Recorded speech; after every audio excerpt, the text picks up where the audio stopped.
தொடர் மழை காரணமாக சென்னை கோயம்பேடு சந்தைக்கு காய்கறிகள் வரத்து குறைந்ததால் விலை உயர்ந்துள்ளது. கிலோ 25 ரூபாய்க்கு விற்கப்பட்ட சின்ன வெங்காயம் 50 ரூபாயாக அதிகரித்துள்ளது. 1 கிலோ உருளைக்கிழங்கு 30 ரூபாயாகவும் 1 கிலோ கேரட் 60 ரூபாய்க்கும் விற்பனையாகிறது.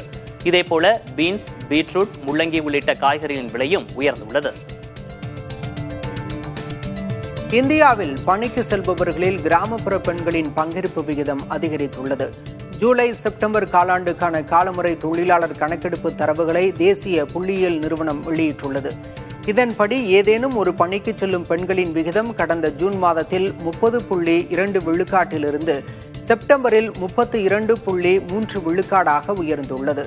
குறிப்பாக பணிக்கு செல்லும் கிராமப்புற பெண்களின் விகிதம் 33.6 விழுக்காட்டிலிருந்து 36.3 விழுக்காடாக உயர்ந்துள்ளது. தென்காசி மாவட்டம் ஆலங்குளம் பேரூராட்சி தலைவர் பதவியில் இருந்த திமுகவைச் சேர்ந்த சுதா தற்போது தகுதி நீக்கம் செய்யப்பட்டுள்ளார். பேரூராட்சி எல்லைக்குள் உள்ள அவருக்கு சொந்தமான கட்டடங்களுக்கான சொத்து வரியை உரிய காலத்தில் செலுத்தாத குற்றச்சாட்டின் அடிப்படையில் கவுன்சிலர் மற்றும் தலைவர் பதவியிலிருந்து அவர் தகுதி நீக்கம் செய்யப்பட்டதாக செயல் அலுவலர் அறிவித்துள்ளார். முன்னதாக இவர் மீது நம்பிக்கையில்லா தீர்மானம் கொண்டுவரப்பட்ட போதும் நீதிமன்ற தடையால் சுதாவின் பதவி தப்பிய நிலையில் இந்த திடீர் நடவடிக்கை எடுக்கப்பட்டுள்ளது. மழைக்காலத்தையொட்டி பள்ளி விடுமுறையில் மாணவர்கள் கவனமாக இருக்க வேண்டும் என தமிழக அரசு அறிவுறுத்தியுள்ளது. இது தொடர்பாக பள்ளிகளின் தலைமை ஆசிரியர்களுக்கு சுற்றறிக்கை அனுப்பி வைக்கப்பட்டுள்ளது. விடுமுறை நாட்களில் ஏரி, குளம் உள்ளிட்ட நீர்நிலைகளுக்கு அருகில் செல்வதையும் அங்கு குளிப்பதையும் தவிர்க்கும்படி அறிவுறுத்த வேண்டும் என தலைமை ஆசிரியர்களிடம் தெரிவிக்கப்பட்டுள்ளது. அத்தோடு மழையால் சிதிலமடைந்த வகுப்பறைகளை பயன்படுத்தக்கூடாது என்றும் அறிவுறுத்தப்பட்டுள்ளது. தமிழ்நாடு அரசின் 2025ஆம் ஆண்டுக்கான வைக்கம் விருது அமெரிக்காவில் வசிக்கும் தமிழரான எழுத்தாளர் தென்மொழி சௌந்தரராஜனுக்கு அறிவிக்கப்பட்டுள்ளது. அவருக்கு 5 லட்சம் ரூபாய்க்கான காசோலை, பாராட்டுச் சான்று, தங்க முலாம் பூசிய பதக்கம் ஆகியவற்றை முதல்வர் வழங்க உள்ளார். மதுரை மாவட்டத்தை பூர்வீகமாக கொண்ட தென்மொழி சௌந்தரராஜன் அமெரிக்காவின் கலிபோர்னியாவில் வசித்து வருகிறார். இவர் ஒடுக்கப்பட்ட மக்களுக்கு அதிகாரம் அளிக்கும் சிவில் உரிமைகள் அமைப்பான ஈக்வாலிட்டி லேப்ஸின் நிறுவனர் ஆவார். ஆபரண தங்கத்தின் விலை இன்று சவரனுக்கு 320 ரூபாய் குறைந்துள்ளது. சென்னையில் ஒரு சவரன் தங்கம் 92,000 ரூபாய்க்கு விற்பனையாகிறது. கிராமுக்கு 40 ரூபாய் குறைந்து 11,500க்கு வர்த்தகம் செய்யப்படுகிறது. வெள்ளி விலையும் தொடர்ந்து குறைந்து காணப்படுகிறது. கிராமுக்கு 1 ரூபாய் குறைந்து 174 ரூபாயாக உள்ளது. 1 கிலோ வெள்ளி 1000 ரூபாய் குறைந்து 1,74,000 ரூபாய்க்கு விற்கப்படுகிறது. சர்வதேச சந்தைகளில் தங்கம், வெள்ளி விலை குறைந்தது உள்ளூர் சந்தை விற்பனையிலும் எதிரொலிக்கிறது. கன்னியாகுமரி மாவட்டம் திருவட்டார் ஆதிகேசவ பெருமாள் கோயிலில் பஞ்சவாத்தியம் இசைக்கப்பட்டது. ஐப்பசி மாத திருவிழாவை முன்னிட்டு கேரள பாரம்பரிய முறைப்படி திமிலா, மத்தளம், இடைக்கா உள்ளிட்ட பஞ்சவாத்தியங்கள் இசைக்கப்பட்டு பூஜை நடைபெற்றது.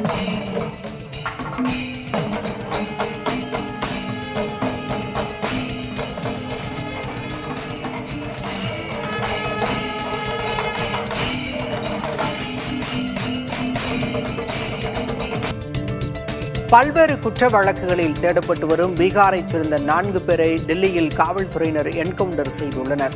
ரஞ்சன் பதக், விம்லேஷ் மஹேதா, மணிஷ் பதக், அமன் தாக்கூர் ஆகிய 4 டெல்லியில் இருப்பதாக தகவல் வந்த நிலையில் டெல்லி காவல்துறை மற்றும் பீகார் காவல்துறையைச் சேர்ந்த குழுவினர் அவர்களை பிடிக்க முயன்றனர். ரோகிணி பகுதியில் அதிகாலை 3 மணி அளவில் நடைபெற்ற மோதலில் 4 சுட்டுக் கொல்லப்பட்டதாக காவல்துறையினர் தெரிவித்துள்ளனர். இந்த மோதலில் காவல்துறையைச் சேர்ந்த 3 பேர் காயமடைந்தனர். பீகாரில் ராஷ்டிரிய ஜனதா தளம் கட்சியின் வேட்பாளர் ஸ்வேதா சுமனின் வேட்புமனு நிராகரிக்கப்பட்டதால் கண்ணீர் விட்டு அழுதார். அங்குள்ள முகானியா தொகுதியில் போட்டியிட ஸ்வேதா வேட்புமனு தாக்கல் செய்திருந்த நிலையில் அவரது மனு நிராகரிக்கப்பட்டது. ஸ்வேதாவின் வேட்புமனு குறித்து தேர்தல் ஆணையத்தில் பாஜக புகார் அளித்தால் மனு நிராகரிக்கப்பட்டதாக கூறப்படுகிறது. 2020ஆம் ஆண்டு தேர்தலின் போது தாக்கல் செய்த மனுவில் தனது சொந்த ஊர் உத்தரப்பிரதேச மாநிலம் சந்தௌலி என்றும், தற்போதைய தேர்தலுக்காக தாக்கல் செய்த மனுவில் சொந்த ஊர் பீகார் எனவும் அவர் குறிப்பிட்டுள்ளதாகவும் தகவல் வெளியாகியுள்ளது. இந்த விவகாரத்தில் நீதிமன்றத்தை நாட உள்ளதாக ஸ்வேதா தெரிவித்துள்ளார்.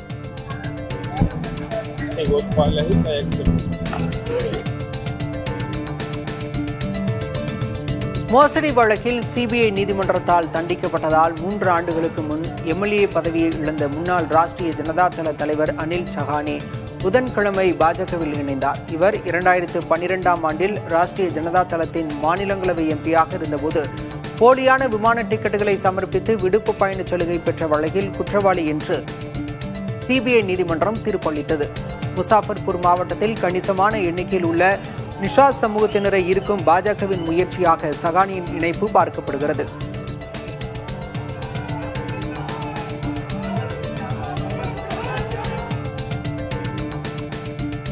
ஒடிசாவில் இருந்து பீகாருக்கு கடத்தப்பட்ட 2.25 கோடி ரூபாய் மதிப்பிலான கஞ்சாவை போதைப்பொருள் தடுப்பு பிரிவினர் பறிமுதல் செய்தனர்.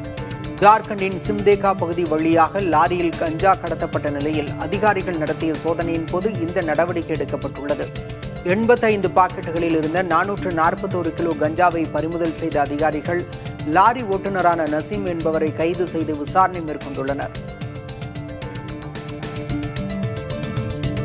நாடெங்கும் வாக்காளர் பட்டியல் சிறப்பு திருத்தம் மேற்கொள்வது குறித்து மாநில தலைமை தேர்தல் அதிகாரிகளுடன் தலைமை தேர்தல் ஆணையர் ஞானேஷ்குமார் ஆலோசனை நடத்தினார். இதில் பல்வேறு கட்டங்களாக இப்பணியை மேற்கொள்வது என்றும் அடுத்த ஆண்டு தேர்தலை சந்திக்க உள்ள மாநிலங்களில் முதற்கட்டமாக திருத்தம் மேற்கொள்ளலாம் என தலைமை தேர்தல் ஆணையர் கருத்து தெரிவித்துள்ளார். இதன்படி பார்த்தால் அடுத்த ஆண்டு பேரவைத் தேர்தல் நடைபெறவுள்ள தமிழ்நாடு, புதுச்சேரி, மேற்கு வங்கம், கேரளா, அசாம் ஆகிய மாநிலங்களில் வாக்காளர் பட்டியல் சிறப்பு திருத்த பணிகள் நடைபெறும் என தெரிகிறது. கர்நாடக மாநிலம் கலபுர்கி மாவட்டத்தில் உள்ள ஆலந்த் தொகுதியில் வாக்காளர்களை நீக்க தாக்கல் செய்யப்பட்ட போலி படிவங்கள் ஒவ்வொன்றுக்கும் 80 ரூபாய் வீதம் தரப்பட்டுள்ளது சிறப்பு புலனாய்வு குழுவால் கண்டறியப்பட்டுள்ளது. 2022ஆம் ஆண்டு டிசம்பர் முதல் 2023 பிப்ரவரி வரை சுமார் 6018 போலி விண்ணப்பங்கள் பெயர் நீக்கத்திற்கு சமர்ப்பிக்கப்பட்டுள்ளன. இதற்கு மொத்தமாக டேட்டா சென்டருக்கு 4,80,000 ரூபாய் வரை வழங்கப்பட்டிருக்கலாம் என கூறப்படுகிறது. சமர்ப்பிக்கப்பட்ட விண்ணப்பங்களில் 24 மட்டுமே உண்மையானவை என்பதும் மீதமுள்ளவை போலி என்பதும் தேர்தல் அதிகாரிகள் நடத்திய ஆய்வில் தெரியவந்தது. போலியான விண்ணப்பங்களை சமர்ப்பிக்க 75 சிம் கார்டுகள் பயன்படுத்தப்பட்டுள்ளதும் சிறப்பு புலனாய்வு குழு விசாரணையில் தெரியவந்துள்ளது. வாக்காளர் பட்டியல் முறைகேடு தொடர்பாக காங்கிரஸ் மூத்த தலைவர் ராகுல் காந்தி குற்றம் சாட்டிய போது ஆலந்த் தொகுதி வாக்காளர்கள் நீக்கம் குறித்தும் எடுத்துரைந்திருந்தார் என்பது குறிப்பிடத்தக்கது.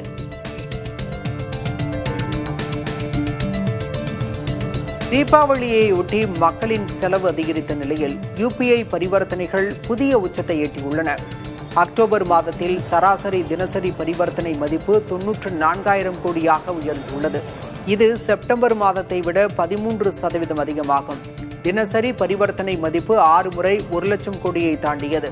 தீபாவளிக்கு முந்தைய நாளில் மட்டும் ஒரே நாளில் 74 கோடி பரிவர்த்தனைகள் யுபிஐ மூலம் செய்யப்பட்டுள்ளன. இந்நிலையில் யுபிஐயின் மாதாந்திர பரிவர்த்தனை மதிப்பு முதன்முறையாக 28 லட்சம் கோடியை தாண்டும் என எதிர்பார்க்கப்படுகிறது.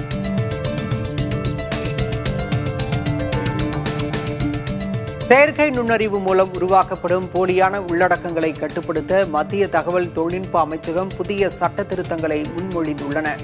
சமூக ஊடக தளங்களில் பதிவேற்றம் செய்ய ஏஐ மூலம் உருவாக்கப்படும் உள்ளடக்கங்களை பயனர்கள் எளிதில் அடையாளம் காணும் வகையில் அவற்றுக்கு லேபிள் இடுவதை கட்டாயமாக்க முன்மொழியப்பட்டுள்ளது. தற்போது ஏஐ மூலம் உருவாக்கப்பட்ட போலி வீடியோக்கள் சமூக வலைதளங்களில் அதிகம் பகிரப்பட்டு வரும் நிலையில் ஏஐ உள்ளடக்கங்களுக்கும் ஒரிஜினல் உள்ளடக்கங்களுக்கும் வேறுபாடு இல்லாத சூழல் நிலவும் நிலையில் புதிய சட்ட திருத்தம் முன்மொழியப்பட்டுள்ளது.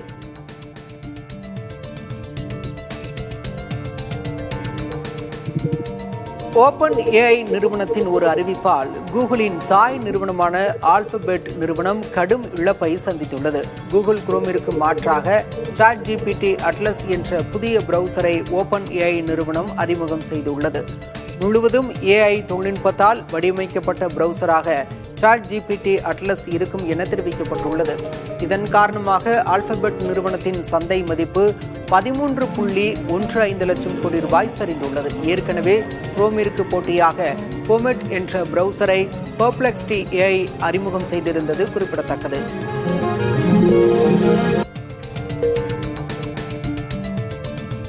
ஹேக் பஞ்சத்தன் தர்காவில் மஹபூப் ஸ்வானி பண்டிகையை முன்னிட்டு கொடியேற்ற விழா நடைபெற்றது. அதனைத் தொடர்ந்து நடைபெற்ற சிறப்பு பிரார்த்தனையில் திரளான இஸ்லாமியர்கள் பங்கேற்றனர். இவ்விழாவில் பங்கேற்ற சுமார் 2000 பேருக்கு பிரியாணி விருந்து அளிக்கப்பட்டது.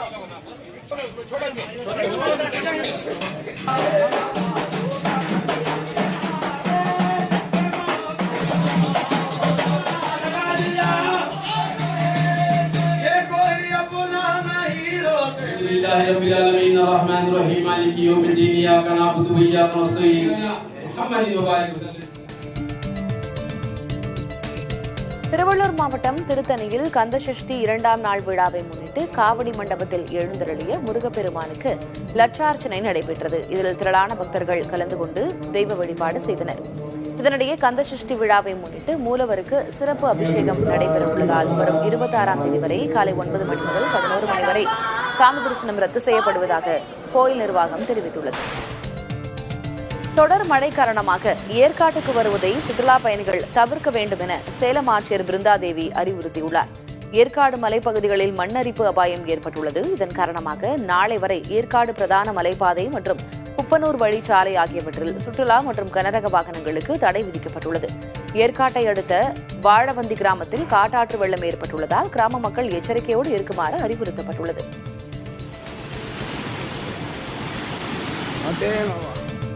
சென்னையின் முக்கிய குடிநீர் ஆதாரமான பூண்டி ஏரிக்கு நீர்வரத்து தொடர்ந்து அதிகரித்து வருகிறது. நீர்பிடிப்பு பகுதிகளில் பெய்து வரும் கனமழை காரணமாக ஏரிக்கு நீர்வரத்து வினாடிக்கு 2910 கனஅடியிலிருந்து 4120 கனஅடியாக உயர்ந்துள்ளது. ஏரி அதன் முழு கொள்ளளவை எட்டியதால் முன்னெச்சரிக்கை நடவடிக்கையாக கடந்த 15ஆம் தேதியிலிருந்தே உபரி நீர் திறக்கப்பட்டு வருகிறது. தற்போது வெளியேற்றப்படும் உபரி நீரின் அளவு வினாடிக்கு 4500 கனஅடியாக உள்ளது.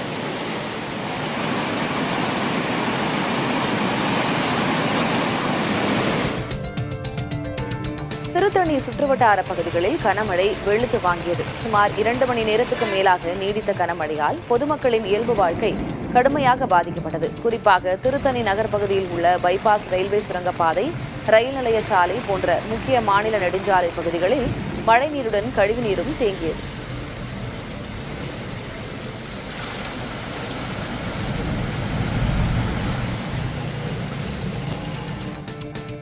திருவள்ளூர் மாவட்டத்தில் 133 இடங்கள் பருவமழையால் பாதிக்கப்படும் பகுதிகளாக கண்டறியப்பட்டுள்ளதாக திருவள்ளூர் ஆட்சியர் பிரதாப் தெரிவித்துள்ளார். மாவட்ட ஆட்சியர் அலுவலகத்தில் அவசர கால கட்டுப்பாட்டு மையம் திறக்கப்பட்டுள்ளதாக தெரிவித்தவர், புயல் மழையால் பாதிக்கப்படும் மக்களை தங்க வைக்க 5 புயல் பாதுகாப்பு மையங்களும் 669 தற்காலிக முகாம்களும் தயார் நிலையில் உள்ளதாகவும் தெரிவித்துள்ளார். மேலும் 34 பொக்லைன், 95 ஜேசிபிகள், 38 படகுகள் தயார் நிலையில் உள்ளதாகவும் ஆட்சியர் கூறினார். நம்மளுக்கு ஒரு 47 பகுதிகள் மிகவும் அதிகமாக பாதிக்கப்படும் பகுதிகள் அப்படின்னு ஐடென்டிஃபை பண்ணி வச்சிருக்கிறோம். அது போக நம்ம கண்ட்ரோல் ரூம் நம்முடைய மாவட்டத்தில் நம்ம கண்ட்ரோல் ரூம் செட்டப் பண்ணி அதில் அனைத்து துறை அலுவலர்கள் இருக்கிறாங்க. அப்புறம் ஒரு 45 கம்ப்ளைண்ட்ஸ் அங்கே வந்திருக்கு இப்போ வரைக்கும். ஸோ அதை உடனே நம்ம இமீடியட்டாக ரெஸ்பாண்ட் பண்ணி அந்த கம்ப்ளைண்ட்ஸையும் நம்ம அட்டென்ட் பண்ணிட்டு இருக்கிறோம். மழை எச்சரிக்கை காரணமாக நாகை மாவட்டம் வேதாரண்யம் தாலுகாவிற்கு உட்பட்ட 14 கிராமங்களைச் சேர்ந்த சுமார் 5000 மீனவர்கள் கடந்த 8 நாட்களாக கடலுக்கு மீன்பிடிக்க செல்லாமல் உள்ளனர். இதனால் மீனவர்களின் வாழ்வாதாரம் பாதிக்கப்பட்டுள்ளதாகவும் நாள்தோறும் பல லட்சம் ரூபாய் வருவாய் இழப்பு ஏற்பட்டுள்ளதாகவும் மீனவர்கள் கவலை தெரிவித்துள்ளனர். இதேபோல கனமழை காரணமாக கன்னியாகுமரி மாவட்டத்தில் மீன்பிடி தொழில் பாதிக்கப்பட்டுள்ளது. மீன்வளத்துறையின் எச்சரிக்கையை அடுத்து சின்னமுட்டம் மீன்பிடி துறைமுகத்தை தங்குதளமாக கொண்ட 350க்கும் மேற்பட்ட விசைப்படகுகள் தொடர்ந்து 3வது நாளாக கரையில் நிறுத்தி வைக்கப்பட்டுள்ளன.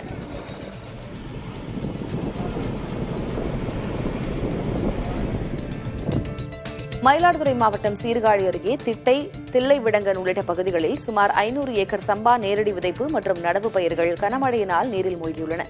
என்ஜின் மூலம் விவசாயிகள் நீரை வெளியேற்றும் நிலையில் அரசு உடனடியாக ஆய்வு செய்து நிவாரணம் வழங்க வேண்டும் என்று கோரிக்கை விடுத்துள்ளனர். கல்வராயன் மலைப்பகுதியில் பெய்த கனமழை காரணமாக சேலம் மாவட்டம் ஆத்தூர் அருகே ஐயாத்துறை ஓடையில் வெள்ளப்பெருக்கு ஏற்பட்டுள்ளது.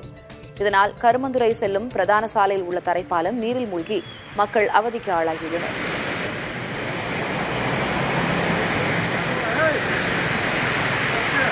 செறிவூட்டப்பட்ட அரிசிக்கு மத்திய அரசு அனுமதி கொடுக்காததே நெல்மணிகள் கொள்முதல் செய்யப்படாததற்கு காரணம் என அமைச்சர் கூறுவது தவறான தகவல் என எதிர்க்கட்சித் தலைவர் எடப்பாடி பழனிசாமி தெரிவித்துள்ளார்.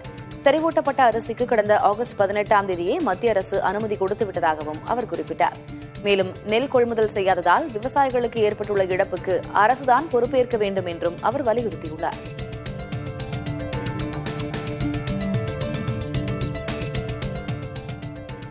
செறிவூட்டப்பட்ட அரிசிக்கு மத்திய அரசு அனுமதி வழங்கிய தேதி என எதிர்க்கட்சித் தலைவர் தவறான தேதியை குறிப்பிடுவதாக உணவுத்துறை அமைச்சர் சக்கரபாணி தெரிவித்துள்ளார். செறிவூட்டப்பட்ட அரிசி தொடர்பான புதிய வழிமுறைகள் குறித்த கடிதம் கடந்த ஜூலை 29ஆம் தேதிதான் கிடைத்ததாகவும் அவர் குறிப்பிட்டுள்ளார். தற்போது செறிவூட்டப்பட்ட அரிசி மற்றும் பணிக்கு ஒப்பந்தம் எடுத்துள்ள 5 நிறுவனங்கள் அரிசியின் மாதிரியை எடுத்து டெல்லியில் உள்ள ஆய்வகத்திற்கு அனுப்பியுள்ளதாகவும் அதற்கு ஒப்புதல் கிடைத்த பிறகே அறவை தொடங்கும் என்றும் அமைச்சர் தெரிவித்துள்ளார். ஆகஸ்ட் மாதமே அனுமதி வந்துவிட்டதாக கூறும் எதிர்க்கட்சித் தலைவர் அதற்கு ஆதாரம் காட்ட வேண்டும் என்றும் வலியுறுத்தியுள்ளார். தமிழகத்தில் அதிமுக ஆட்சியை விட தற்போது கூடுதல் நெல் மூட்டைகள் கொள்முதல் செய்யப்படுவதாக அமைச்சர் MRK பன்னீர்செல்வம் தெரிவித்துள்ளார். அதே சமயம் அதிமுக ஆட்சியை விட தற்போது உற்பத்தியும் அதிகரித்துள்ளதாக சுட்டிக்காட்டினார். அதிமுக ஆட்சியில் ஒரு நெல் கொள்முதல் நிலையத்தில் நாள் ஒன்றுக்கு 600 மூட்டைகளே கொள்முதல் செய்யப்பட்டதாகவும் தற்போதைய ஆட்சியில் 1000 மூட்டைகள் கொள்முதல் செய்யப்படுவதாகவும் அவர் குறிப்பிட்டுள்ளார். மேலும் அதிமுக ஆட்சியில் நாற்று நடும் அளவுக்கு நெல்மணிகள் முளைத்து விட்டதாகவும் தற்போது சிறிதளவே முளைத்துள்ளதாகவும் அவர் கூறினார். தமிழ்நாட்டில் கடந்த ஆண்டை விட இந்த ஆண்டு 1,85,000 ஹெக்டேர் பரப்பளவில் கூடுதலாக நெல் மற்றும் சிறுதானியங்கள் விளைந்துள்ளதாக தெரிவித்த அமைச்சர் நெல் மூட்டைகள் பாதுகாப்பான இடத்தில் வைக்கப்பட்டுள்ளதாக தெரிவித்தார்.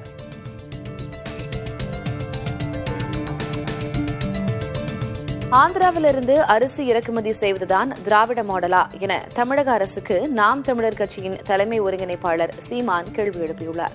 இதுகுறித்து தனது எக்ஸ் வலைதள பக்கத்தில் பதிவிட்டுள்ள அவர் விவசாயிகள் விளைவித்த நெல்மணிகளை கொள்முதல் செய்ய மறுக்கும் திமுக அரசின் அலட்சிய போக்கிற்கு கண்டனம் தெரிவித்துள்ளார்.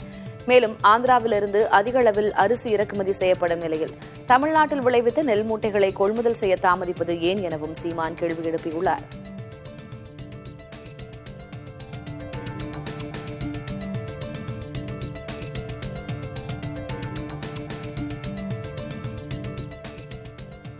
திருவாரூர் மாவட்டத்தில் நடப்பு குறுவை பருவத்தில் இதுவரை 1,91,000 மெட்ரிக் டன் நெல் 350க்கும் மேற்பட்ட அரசு நேரடி நெல் கொள்முதல் நிலையங்கள் மூலம் கொள்முதல் செய்யப்பட்டுள்ளது.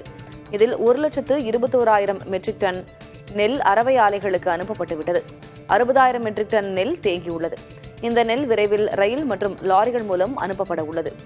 கடந்த 2 நாட்களாக வெயில் அடித்ததால் கொள்முதல் பணிகள் விரைவாக நடைபெற்று வருவதாக நுகர்பொருள் வாணிப கழக அதிகாரிகள் தெரிவித்துள்ளனர்.